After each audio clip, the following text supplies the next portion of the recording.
Chapter 5. On Night Street. Granny's mind was getting more and more muddled. Lena would come home in the evenings and find her rifling through the kitchen cupboards, surrounded by cans and jars with their lids off, or tearing the covers off her bed and trying to lift up the mattress with her skinny arms. "It was an important thing," she would say. "The thing that was lost." "But if you don't know what it was," said Lena, "how will you know when you found it?" Granny didn't try to answer this question. She just flapped her hands at Lena and said, "Never mind, never mind, never mind," and she kept on searching. These days, Mrs. Murdo spent a great deal of time sitting by their window rather than her own. She would tell Granny she was coming to keep her company. "I don't want her to keep me company," Granny complained to Lena. And Lena said, "Maybe she's lonely, Granny. Let her come." Lena rather liked having Mrs. Murdo, the neighbor, around. It was a bit like having a mother there. She wasn't anything like Lena's own mother, who had been a dreamy, absent-minded sort of person. Mrs. Murdo was mother-like in quite a different way. She made sure they all ate a good breakfast in the morning, usually potatoes with mushroom gravy and beet tea. She lined up the vitamin pills by each person's plate and made sure they were swallowed. When Mrs. Murdo was there, shoes got picked up and put away, spills were wiped off the furniture, and Poppy always had on clean clothes. Lena could relax when Mrs. Murdo was around. She knew things would be taken care of. Every week, Lena, like all the workers between age 12 and age 15, had Thursday off. One Thursday, as she was standing in line at the Garn Square Market, hoping to get a bag of turnips for stew that night, she overheard a startling conversation between two people standing behind her. "What I wanted," said one voice, "was some paint for my front door. It hadn't been painted in years. It's gray and peeling horrible. I heard a store over on Night Street had some. I was hoping for blue." Blue would be nice," said the other voice wistfully. But when I got there, the first voice continued. The man said he had no paint, never had. Disagreeable man. All he had were a few colored pencils. Colored pencils? Lena had not seen colored pencils in any store for ages. Once she'd had 2 red ones, a blue one, and a brown one. She'd used these for her drawing until they were stubs too small to hold. Now she has only 1 plain pencil left, and it was rapidly growing shorter. She longed to have color pencils for her pictures of the imaginary city. She had a feeling it was a colorful place, though she didn't know what its colors might be. There were other things, of course, on which her money would be better spent. Granny's only coat was full of holes and coming apart at the seams. But Granny rarely went out, Lena told herself. She didn't really need a new coat, did she? Besides, how much could a few pencils cost? She could probably get a coat for Granny and some pencils. So that afternoon, she set out for Night Street. She took Poppy with her. Poppy had learned how to ride piggyback. She wrapped her legs around Lena's waist and gripped Lena's throat with her small, strong fingers. On Budlow Street, people were standing in long lines with their bundles of laundry at the washing stations. The washers stirred the clothes in the washing machines with long poles. In days past, the machines themselves had whirled the clothes around, but not one of them worked anymore. So think about your washing machine. If it broke, maybe you'd have to get a big stick to stir up the clothes anyway. Lena turned up Hafter Street, where the 4 street lamps were still out, and a building crew was repairing a partly collapsed roof. Orly Gordon called out to her from high on a ladder, and Lena looked up and waved. Farther on, she passed a woman with bits of rope and string for sale, and a man pulling a cart full of carrots and beets to the grocery stores. At the corner, a cluster of little children played catch with a rag ball. The streets were alive with people today, moving fast. Lena threaded her way among them. But as she went into Otterwell Street, she saw something that made her slow down. A man was standing on the steps of the gathering hall in the middle of the city, shouting and howling, and a crowd of people had gathered around him. Lena went closer, and when she saw who it was, her insides gave a lurch. It was Thadge Merrill. His arms flailed widely, and his eyes were stretched open wide. In a high, rapid voice, he wailed out a stream of words. "I have been to the unknown regions," he cried. "There is nothing there. Did you think something out there might save us? Ha! There's only darkness and monsters. Darkness and terrible deep holes. Darkness forever. The rats are the size of houses. The rocks are sharp as knives. The darkness sucks your breath out. No hope for us out there. Oh, no. No hope." He went on like this for a few minutes and then crumpled to the ground, and people watching him looked at each other and shook their heads. "Gone mad," Lena heard someone say. "Yes, completely," said someone else.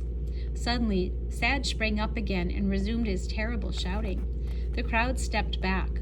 Some of them hurried away. A few of them approached Thad, speaking in calming voices. They took him by the arms and led him, still shouting, down the steps. "Who dat? Who dat?" said Poppy in her small, piercing voice.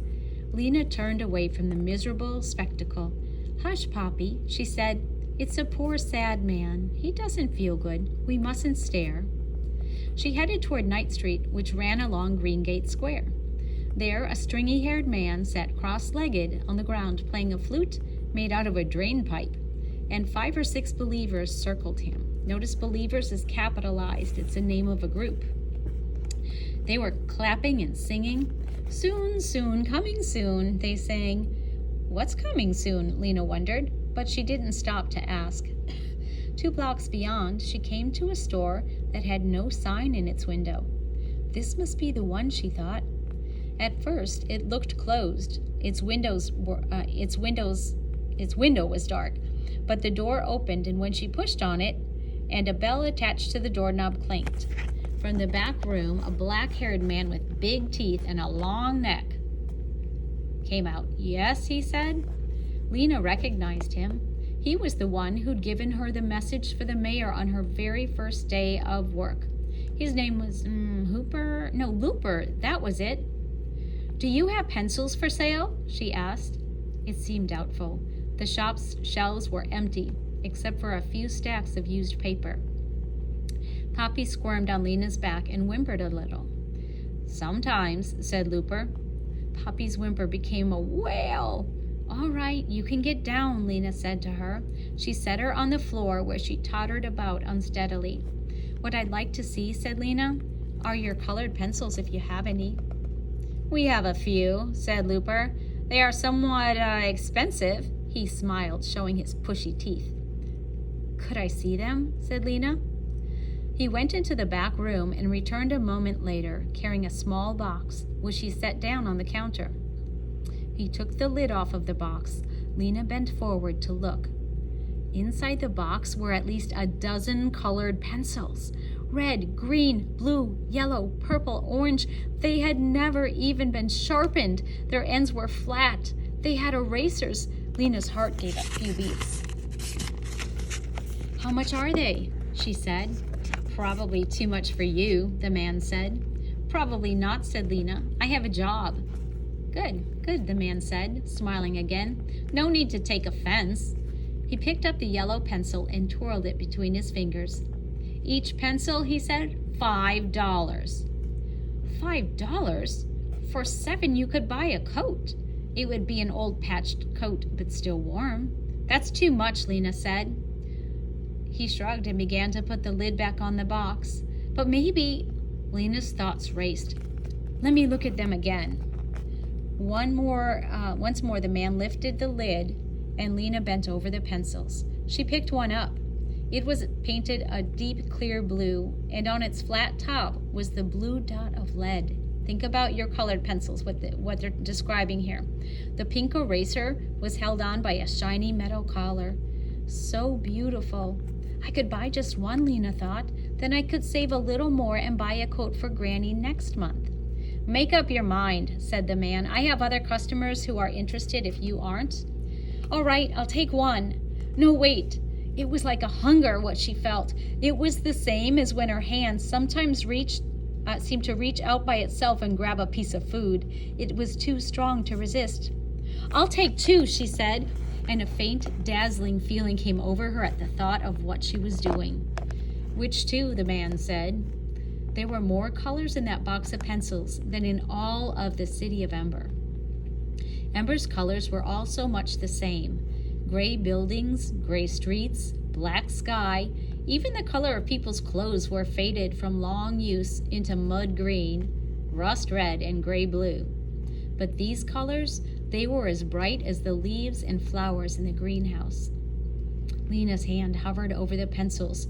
The blue one, she said, and the yellow one. No, the man made an impatient noise in the back of his throat. The green one, said Lena. I'll take the blue and the green. She lifted them out of the box. She took money from the pocket of her coat and handed it to the man. She put the pencils in her pocket. They were hers now. She felt a fierce, defiant joy. She turned to go, and that was when she saw that the baby was no longer in the store. Poppy, she cried. She whirled around. Did you see my little sister go out? She asked the man. Did you see which way she went? He shrugged. Didn't notice, he said. Lena darted into the street and looked in both directions. She saw lots of people, some children, but no Poppy. She stopped an old woman. Have you seen a little girl? A baby walking by herself in a green jacket with a hood? The old woman just stared at her with dull eyes and shook her head. Poppy, Lena called. Poppy! Her voice rose to a shout. Such a little baby couldn't have gone far, she thought. Maybe down toward Greengate Square, where there were more people walking around. She began to run. And then the lights flickered and flickered again, and the lights went out. Darkness slammed up in front of her like a wall. She stumbled, caught herself, and stood still. She could see absolutely nothing. Shouts of alarm came from up and down the street, and then silence. Lena stretched her arms out. Was she facing the street or a building? Terror swept through her. I must stand still, she thought. The lights will come on again in a few seconds. They always do. But she thought of Poppy alone in the blackness, and her legs went weak. I must find her. She took a step, and when she didn't bump into anything, she took another step, and the fingers of her right hand crumpled against something hard. The wall of a building, she thought. Keeping her hand against it, she turned left a little and took another step forward. Then suddenly, her hand touched empty air. This would be Deadlock Street. Or had she passed Deadlock Street already? She couldn't keep the picture of the streets clear in her mind. The darkness seemed to fill not just the city around her, but the inside of her head as well. Heart pounding, she waited. Come back, lights, she pleaded. Please come back. She wanted to call out to Poppy to tell her to stand still, not to be afraid. She would come for her soon. But the darkness pressed against her, and she couldn't summon her voice. Excuse me. She could hardly breathe. She wanted to claw the darkness away from her eyes as if it were someone's hands. Small sounds came from here and there around her. A whimpering, a shuffling. In the distance, someone called out incoherently. How many minutes had gone by? The longest blackout that ever had been was 3 minutes and 14 seconds. Surely this was longer. She could have endured it if she'd been on her own. It was the thought of Poppy lost that she couldn't stand. And lost because she had been paying more attention to a box of pencils. Oh, she'd been selfish and greedy, and now she was so sorry. She made herself take another step forward, but then she thought, what if I'm going away from Poppy? She began to tremble, and she felt the sinking and dissolving inside her that meant she was going to cry. Her legs gave away like wet paper, and she slid down until she was sitting on the street, with her head on her knee, trembling, her mind a wordless whirl of dread. She waited. An endless time went by. A moan came from somewhere to the left. A door slammed closed. Footsteps started and then stopped. And just a reminder to you readers, it's complete blackness, not even any light at all. Into Lena's mind floated the beginning of the worst question. What if the lights never... She squeezed her arms around her knees and made the question stop. Lights come back, she said to herself. Lights come back, come back. And suddenly they did. Lena sprang up. There was the street again, and people looking upward with their mouths hanging open. All around, people started crying or wailing or grinning in relief. Then all at once, everyone started to hurry, moving fast toward the safety of home in case it should happen again. Lena ran toward Greengate Square, stopping everyone she passed. Did you see a little girl walking by herself just before the lights went out? She asked. Green jacket with a hood? But no one wanted to listen to her. On the B Street side of the square stood a few people, all talking at once and waving their arms. Lena ran up to them and asked her question. They stopped talking and stared at her.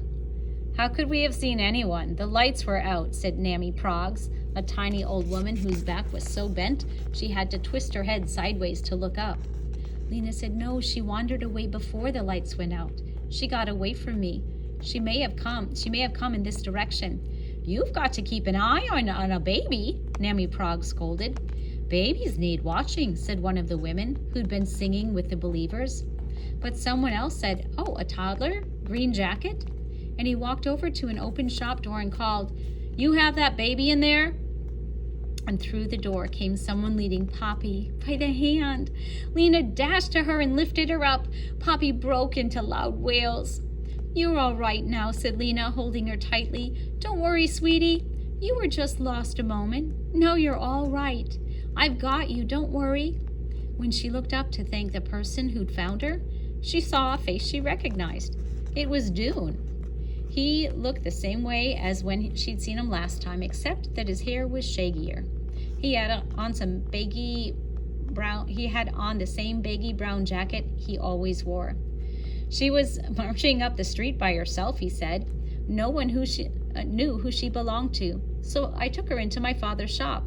She belongs to me, Lena said. She's my sister. I was so afraid when she was lost. I thought she might fall and hurt herself or be knocked over. Anyway, thank you so much for rescuing her. Anyone would have, said Dune. He frowned and looked down at the pavement. Poppy had calmed down and was curled up against Lena's chest with her thumb in her mouth. And your job? How is it? Lena asked. The pipe works? Dune shrugged his shoulders. All right, he said. Interesting anyway. She waited, but it seemed like that was all he was going to say. Well, thank you again, she said. She hoisted Poppy around to her back. Lucky for you, Dune Harrow was around, said Nammy Proggs, who'd been watching them with her sideways glare. He's a good-hearted boy. Anything breaks at my house, he fixes it. She hobbled after Lena, shaking a finger at her. You'd better watch that baby more carefully, she called. You shouldn't leave her alone, the flute player added. I know, said Lena, you're right. When she got home, she put the tired baby to bed in the bedroom they shared. Granny had been taking an afternoon nap in the front room and hadn't noticed the blackout at all. Lena told her that the lights had gone out for a few minutes, but she didn't mention anything about Poppy getting lost. Later, in her bedroom, with Poppy asleep, she took the 2 colored pencils from her pocket. They were not quite as beautiful as they had been. When she held them, she remembered the powerful wanting she had felt in that dusty store, and the feeling of it was mixed up with fear and shame and darkness.